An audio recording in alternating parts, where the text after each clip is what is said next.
నమస్తే. పాస్టర్‌ల ఒక నిజ స్వరూపము ఈరోజు మీరు తెలుసుకుంటారు.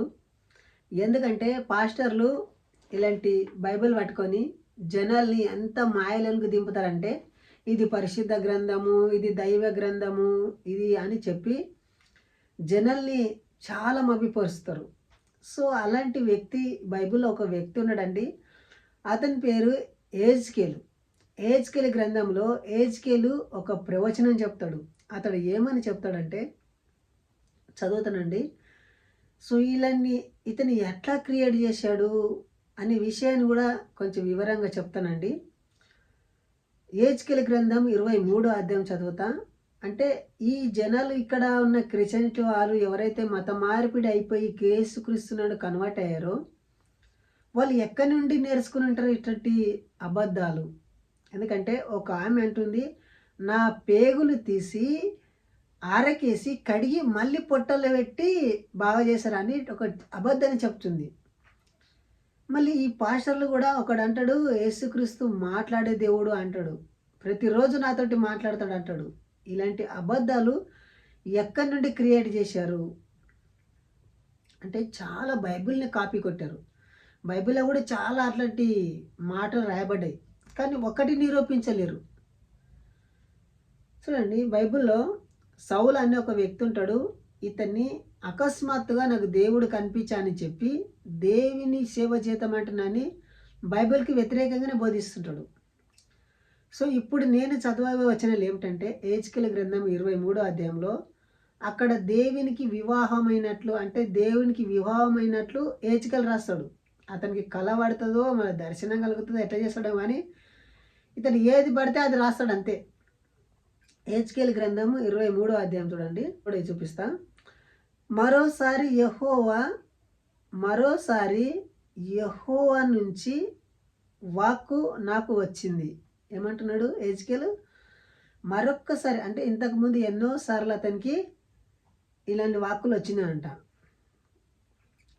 మానవ పుత్ర, ఒక తల్లికి పుట్టిన ఇద్దరు స్త్రీలు ఉండేవాళ్ళు. అంటే ఓ మానవ పుత్ర, ఒక తల్లికి ఇద్దరు బిళ్ళున్నారంట. సో, పడుచుతనంలోనే ఈజిప్ట్ దేశంలో ఉన్నప్పుడు ఇద్దరు వ్యభిచారము చేయసాగారు. చూడండి, వీళ్ళు ఏం చేస్తున్నారంట, పడుచుతనము వాళ్ళకి వీడొచ్చినప్పుడు వ్యభిచారం చేస్తున్నారంట. 3వ వచనం చదువుతున్నారు చూడండి. పడుచుతనములోనే ఈజిప్టు దేశంలో ఉన్నప్పుడు ఇద్దరు వ్యభిచారం చేయసాగారు. అక్కడ వాళ్ళు రొమ్మును అదిమి పట్టుకోవడము, వాళ్ళు కన్యకాలమందు చన్నులు నొక్కుదము జరిగింది. అంటే వీళ్ళు ఏం చేస్తారంటే కన్యకాలపులో చన్నులు, స్త్రీలకు చన్నులు ఉంటాయి కదా, వాటిని నలుచుకునే వాళ్ళంట. చూడండి, ఇది పరిశుద్ధ గ్రంథం అని అంటారు కదా, ఈ చెప్పసఖ్యం కాని వాక్యాలు జనాలు ఎలా ఇలాంటి వాక్యాలు చెప్పారు. ఏ పాస్టర్ నోట్ అయినా మీరు వినలేరు ఇలాంటి మాటలు. ఎందుకంటే బైబిల్లో ఇంతగానం ఉంటుందంటే బైబిల్ ఒక సెక్సికల్ బుక్ అని పరికేళించిండ్రు. నేను కాదండి, అది ముద్రేసింది అక్కడ అమెరికా రాష్ట్రంలో ముద్ర వేసి అది తెలుగు రాష్ట్రంలో కూడా న్యూస్ వచ్చింది, చాలామంది చూశారు. కానీ ఇట్లాంటివి బైబిల్లో ఉంటాయి. అంటే యవ్వన కాలమందు చనులని నలుపుకున్నదంట.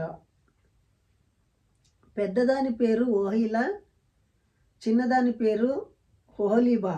ఈ ఇద్దరు నావారయ్యారు. అంటే నావారయ్యారు అంటే వీళ్ళిద్దరు యెహోవారయ్యండ్రంట. ఈ మాటలు ఎవరు చెప్తున్నారు తెలుసా? యెహెజ్కేలు చెప్తున్నారు.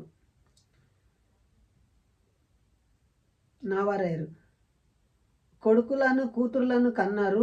హోలీల కంటే సోమ్రోను, ఓహలీబా అంటే యెరూషలేం. అంటే ఇద్దరికి కొడుకులు పుట్టిండ్రు. వాళ్ళిద్దరి పేర్లు ఏం పెట్టారంటే యెరూషలేం అనే పట్టణం పెట్టిండ్రు, ఇంకొక జెరూషలేం అని ఒక పేరు, షోమ్రోన్ అని ఒకని పేరు.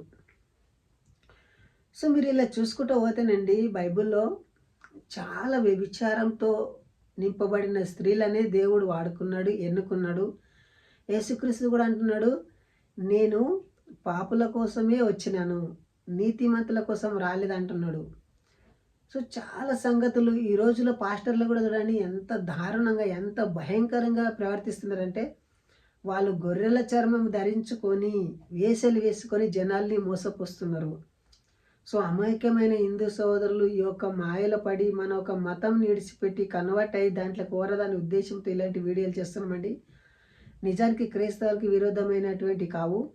బైబిల్లో పరిశుద్ధత ఉందంటే అక్కడొక ముక్క ఇక్కడొక ముక్క ఏరుకొని చెప్తుంటారు అంతే తప్ప, జనాల్ని మభ్యపెట్టి మోసపుచ్చి తమ సొంత ప్రయోగాల కోసము ఆలోచించుకొని తమ బిజినెస్లే చేసుకుంటారే తప్ప ఇతరులకు ఎలాంటి సహాయం కానీ సహకారం కానీ అక్కడ ఉంటే అందదు. ఎందుకంటే చర్చికి వెళ్ళిన వ్యక్తి చందా వేస్తాడు, దశమాంశ ఇస్తాడు, అది చర్చ్ ప్రాపర్టీ అవుతుంది. కానీ సంఘానికి వెళ్ళే వ్యక్తి గొడవ అని రిటర్న్ వస్తూ ఉంటాడు. సో క్రైస్తవులు ఎవరికి ఇష్టం ఉంటే వెళ్ళొచ్చు, కానీ నిజం తెలుసుకోవాలనుకుంటే ఇలాంటి వీడియోలు చూసి సపోర్ట్ చేయండి. మీకు ఏమైనా డౌట్ ఉంటే కమెంట్ రూపంలో తెలియజేయండి. నేను వీడియోని లెంత్గా తీసుకుపోను, ఎందుకంటే మీ టైము వృధా కాకూడదు. మీ యొక్క జీవితము, మీ గమ్యం ఒక మంచి లైఫ్గా మారాలనే ఉద్దేశంతో ఇలాంటి వీడియోలు చేస్తున్నాండి. అందరికీ మరొకసారి జై శ్రీరామ్, జై హింద్ అండి. వీడియోని తప్పకుండా లైక్ చేసి సబ్స్క్రైబ్ చేయండి. సో వందే మాతరం.